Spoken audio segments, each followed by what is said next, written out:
صلی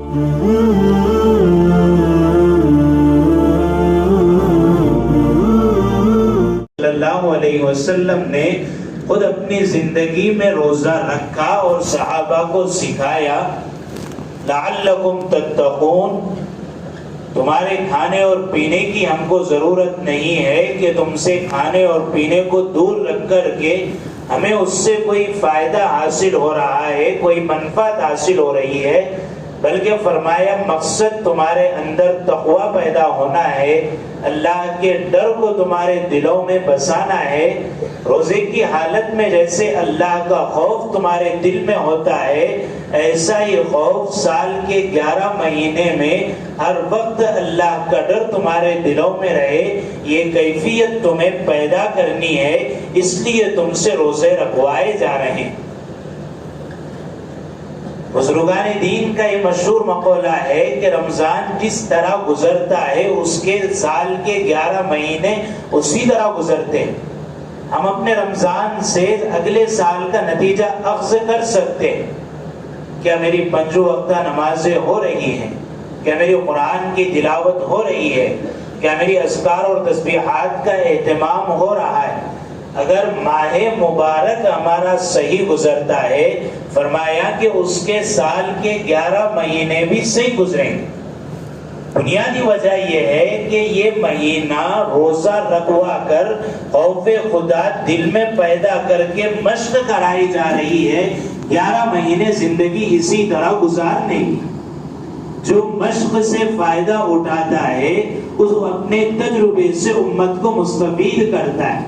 یہ زمانہ مشق کا ہے، میری بھی مشق ہے، آپ کی بھی مشق ہے، پوری انسانیت کی مشق ہے۔ کائے کی مشق ہے؟ تقوی کی مشق ہے۔ کائے کی مشق ہے؟ خوف خدا دل میں پیدا کرنے کی مشق ہے۔ کائے کی مشق ہے؟ اللہ کے ڈر کو دل میں بسانے کی مشق۔ خود رب العالمین فرما رہے ہیں کہ اللہ کی طرف سے اپنے بندوں کے لیے یہ مشق ہے تاکہ 11 مہینے یہ اسی طرح زندگی گزاریں۔ اس طرح اذان کی آواز سن کر لپک کر مسجد آ رہے ہیں اور ہر ایک یہ چاہ رہا ہے کہ مجھے پہلی صف میں جگہ ملے، میں امام کا قریبی بنوں، اور یہ سب اس لیے ہے کہ شیاطین اس ماہ میں قید کیے گئے ہیں۔ فرمایا ایسی ہی کیفیت سال کے 11 مہینے ہونے چاہیے۔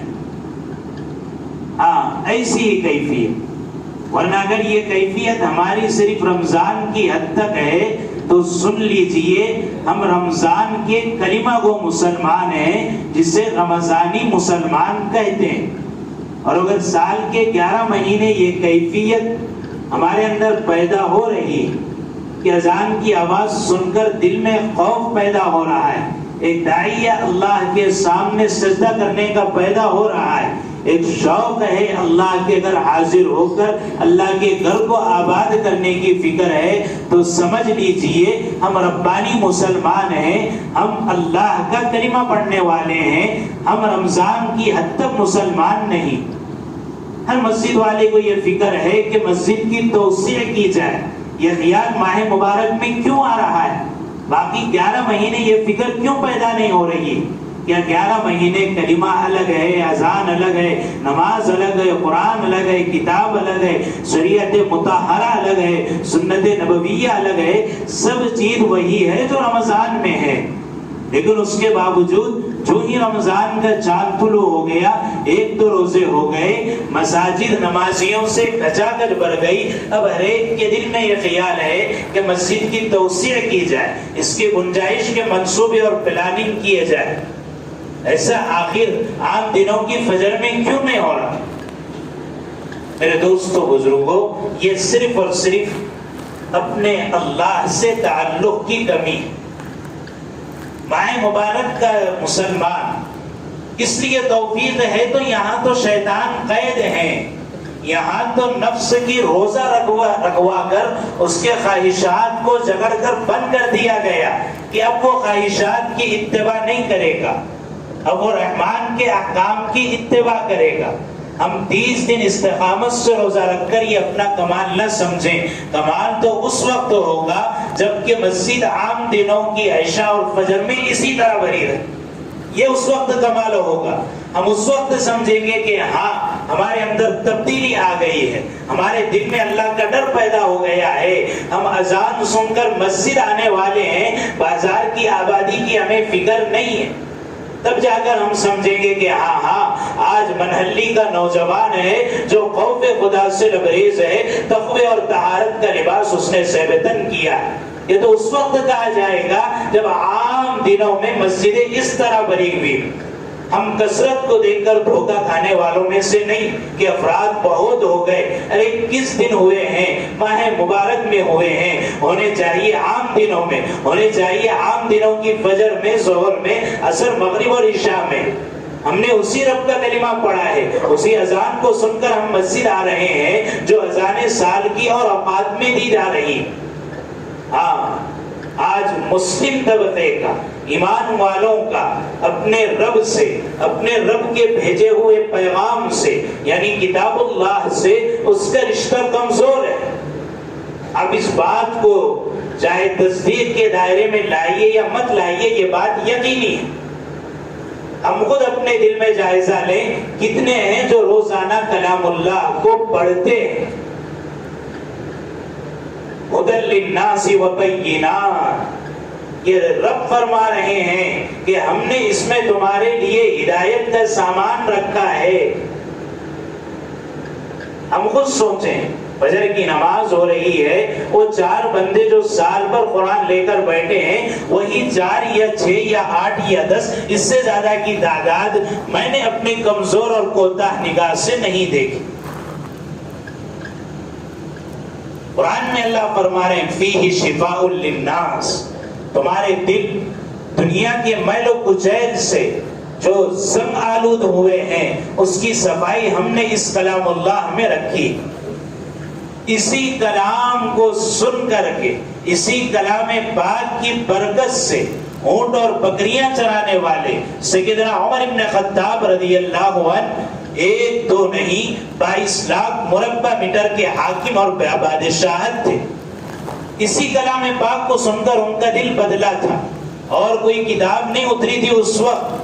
سورہ طٰہٰ کی وچن آیات تھی جو ان کے بہن اور بہنوئی تلاوت کر رہے تھے، اس کو سن کر دل کیا بدلا تھا کہ آدھی دنیا کے حکمراں اور بادشاہ بن گئے تھے۔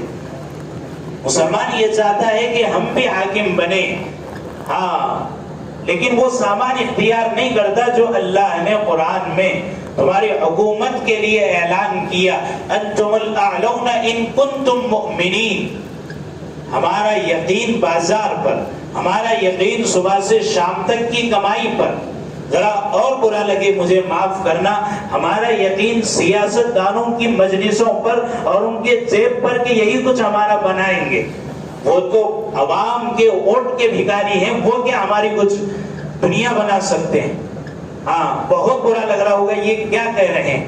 میرے دوستو، ہم ایمان کے کمزور، ہم یقین کے کمزور، پھر ہم چاہ رہے ہیں کہ ہماری حکومت آئے، پھر ہم چاہ رہے ہیں کہ ہم پوری دنیا پر ہماری بادشاہت ہو اور ساری قومیں ہماری زیر نگین ہو اور ساری قومیں ہمارے زیر اثر ہو۔ یہ کب ہوگا؟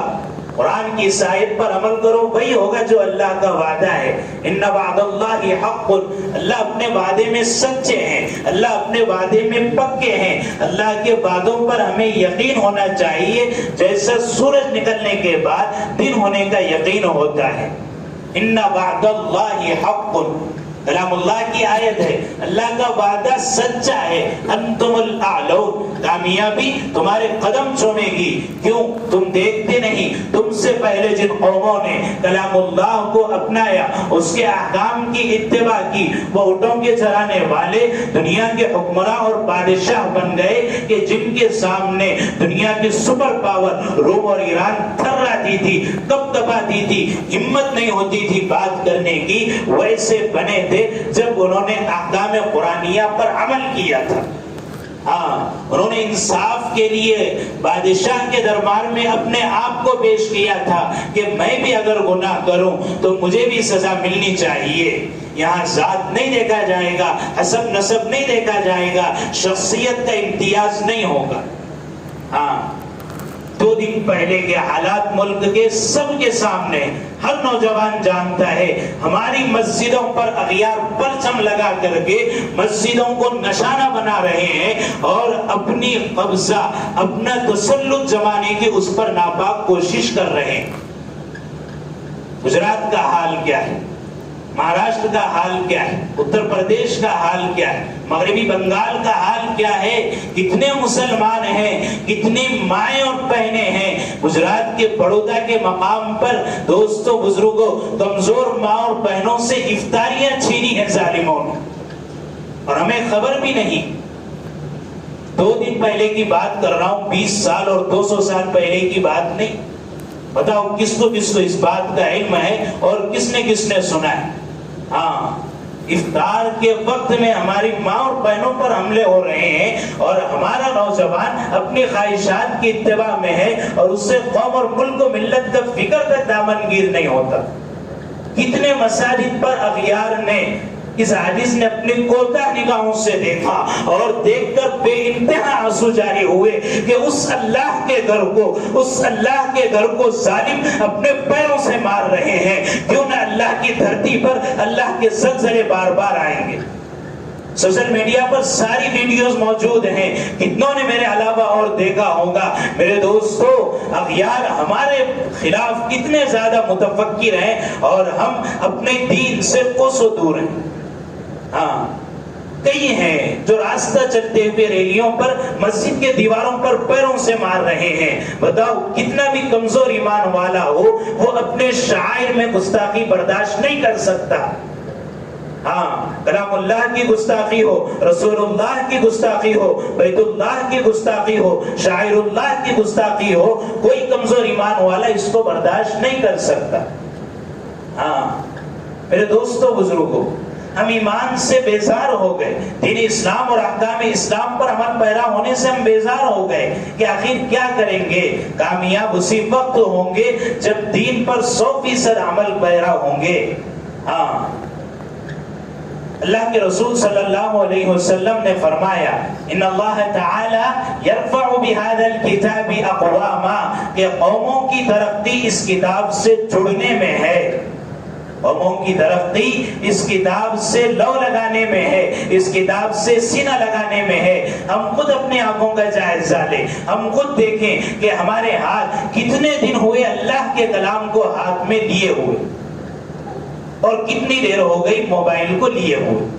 ایک یہود کا بنایا ہوا ایک مشنری ہے، ایک آلہ کار ہے، ایک سہولیت کا ذریعہ ہے، اس کو ہم دن میں سے کتنی بار لیتے ہیں. اور ایک اللہ کا بھیجا ہوا کلام جس میں میری اور آپ کی اور قیامت تک آنے والی پوری انسانیت کی، مسلمانوں کی نہیں، ساری انسانیت کی کامیابی اور ترقی کا راز اسی میں مضمر ہے. اس کتاب کو ہم کتنی بار لیتے ہیں. ہماری بچے، ہماری بچیاں، ہماری مائیں، ہمارے بہنیں، ہماری بوڑھیاں، ہمارے بزرگ کتنی بار اس کتاب کو پڑھتے ہیں. ہم خود اس کا جائزہ لیں. پھر ہم جو ہے اپنے شکست کا، اپنی ذلت کا رونا روئیں کہ ہم تو اسی لیے ذلیل ہیں کہ ہم کلام اللہ کے تلاوت نہیں کرتے، اس کے احکام پر عمل نہیں کرتے. ہاں، ان اللہ تعالی یرفع بهذا الكتاب اقواما، اللہ تعالیٰ تو قوموں کو اسی کتاب سے تعلق قائم کرنے پر عزت، ترقی، عروج عطا کرتے ہیں. وَيَزْعُ بِهِ آخَرِينَ، جو قومیں اس کتاب سے دور ہوتی ہیں وہ ترقی کے منازل سے بھی کوسوں دور چلی جاتی. کیا اس ملک میں ایمان والوں نے، مسلمانوں نے حکومت نہیں کی؟ کہ اسلامی حکومت مسلمانوں کی حکومت نہیں ہے؟ تاریخ بتاتی ہے. لیکن آج ایمان والے ایمان پر عمل کرنے کے لیے، دین اسلام پر عمل کرنے کے لیے تیار نہیں، نبی کی سنت اپنانے پہ تیار نہیں. انہیں بوجھل ہوتی ہے نبی کی سنت، انہیں بوجھل جاتا ہے نبی کا طریقہ. علماء فرما رہے ہیں کہ آج مسجد میں ٹوپیاں رکھی ہوئی ہیں، کیوں چپل نہیں ہے. قوم کا حال یہ ہے کہ پیر پر تو ہزاروں روپے کی چپل خرچ کریں گے اور سر پر 100 روپے کی ٹوپی قوم نہیں لگا سکتی. وہ قوم کہاں سے ترقی کے خواب دیکھ رہی ہے؟ کیوں مسجد میں پہننے کے لیے چپل نہیں رکھے ہوئے ہیں. ایک سر ہے جس کا تاج ہے اور ایک پیر ہے اس کا لباس چپل ہے. دونوں ضرورتیں ہیں. ہزاروں کی چپلیں ہمارے پیر میں موجود ہیں. میں یہ نہیں کہہ رہا کہ چپل نہ پہنو, میں یہ کہہ رہا ہوں کہ اپنی ذاتی ٹوپی پہنو. آخر یہ نوبت کیوں آئی کہ مسجد کی حد تک ہماری ٹوپی ہے؟ یہ تو مسلمانوں کا شعار ہے. مسلمان تو اس سے پہچانا جائے گا. مسلمان تو داڑھی ٹوپی سے اور سنت لباس سے پہچانا جائے گا. ہاں میرے دوستو بزرگوں, امت کا حال یہ ہے کہ امت علماء سے دور ہو رہی ہے. کیسے دور ہو رہی ہے؟ یہ دور مجھے اور آپ کو علماء سے جو کیا جا رہا ہے یہ اپنے نہیں کر رہے ہیں, یہ یہودی لابیاں کر رہی ہیں. ہاں یہود یہ کوشش کر رہے ہیں کہ ان مسلمانوں کو ان کے علماء سے دور کرو. ذرا میرے اس سوال کا جواب اپنے دل سے خود اپنے آپ دینا. ہمارے فیملی کا ڈاکٹر موجود ہے, فیملی کا انجینئر موجود ہے, فیملی کا اسکول موجود ہے, کیا ہماری فیملی کا کوئی عالم موجود ہے؟ جواب نفی میں ہوگا.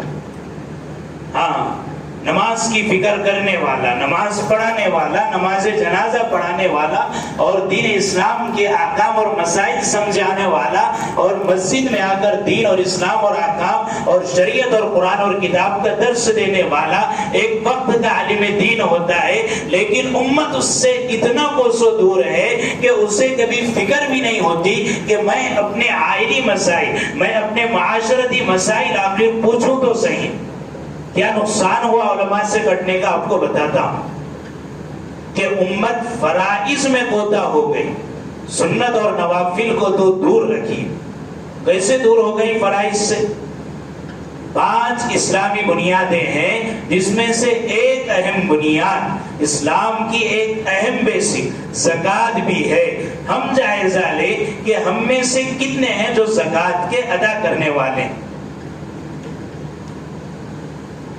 ذرا ایک ایک کو قریب کر کے پوچھا جائے کہ گھر میں سونا کتنا ہے تو تولوں کے حساب میں سونا ہے, چاندی تولوں کے حساب میں, اور زکوٰۃ صفت. جب قومیں زکوٰۃ نہیں دیں گی تو اللہ کی طرف سے عذاب کے آنے کا انتظار کرو, زلزلوں کے آنے کا انتظار کرو, سرخ آندھیوں کے چلنے کا انتظار کرو جب قومیں زکوٰۃ کو بوجھ سمجھیں گی.